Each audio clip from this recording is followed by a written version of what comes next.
Hiring a contractor has evolved and changed since before COVID. I'm here with Derek. We're going to be talking about a little bit of that. What is the biggest change?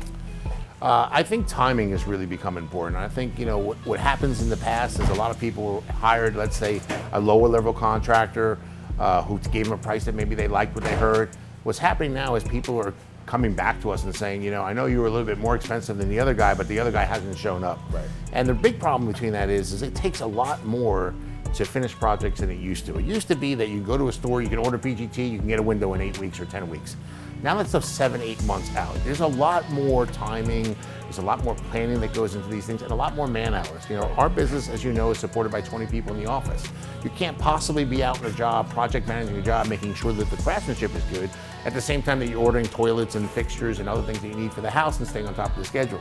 We have one person in the office who's full-time, just hitting that schedule every single day and making sure we stay on target. So I think that for us, it's been a godsend, because of the fact that people are coming to us because we're a full service firm. In this day and age, I think the most important thing when it comes to dealing with a quality company is that you have a stress-free experience while you're going through construction. This is not an easy process to go through. Your whole house is ripped apart, you're out of your house, your kids are dislodged, your dog's not happy.